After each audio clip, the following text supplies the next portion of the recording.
est-ce que les sanctions qui sont prononcées par les juges exercent un effet dissuasif? Est-ce que cela permet de prévenir la commission d'infractions par les justiciables? Je m'appelle Julien Bétail, je suis maître de conférence à l'Université Toulousain-Capitole. J'exerce mes activités de recherche au sein de l'IEJUC et mon projet au sein de l'IUF va porter sur l'approche empirique du droit de l'environnement. Le droit de l'environnement regroupe l'ensemble des règles juridiques qui ont pour objectif la protection de l'environnement. Par exemple, c'est les règles qui portent sur la lutte contre le changement climatique, sur la protection de la biodiversité ou encore sur la lutte contre les pollutions ou les nuisances. L'approche empirique peut être définie comme une observation du droit et des faits par le biais de la collecte et de l'analyse de données. C'est une approche qui est assez originale pour les juristes, mais qui est en revanche complètement banale pour les autres sciences, en particulier toutes les sciences sociales et les sciences naturelles.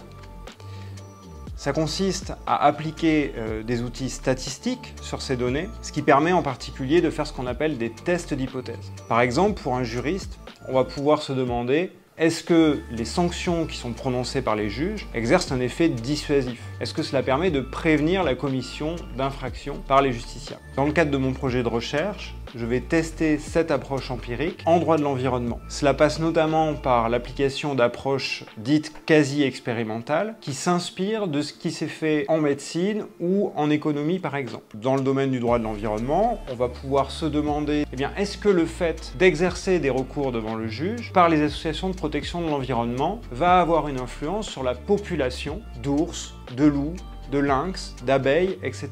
Au fond, ce projet vise à évaluer la contribution des outils juridiques à la protection de l'environnement. Les juristes ont souvent une opinion à ce sujet. L'intérêt de l'approche empirique, c'est d'objectiver un petit peu ce type de questions, de passer du champ des opinions au champ de la connaissance. Alors ce type de méthode empirique est déjà assez largement utilisé par des juristes, que ce soit aux États-Unis ou dans d'autres pays d'Europe. En revanche, quasiment pas en France. Quand on regarde ce qui se passe dans ces pays, toutes les disciplines juridiques peuvent se saisir de ces méthodes-là. Ce n'est absolument pas réservé au droit de l'environnement. Donc évidemment, mon projet il a pour but de contribuer à la connaissance sur le droit de l'environnement, mais il sera aussi l'occasion de populariser ce type de méthode, et j'espère bien qu'il va contribuer à les rendre plus communes, en tout cas en France.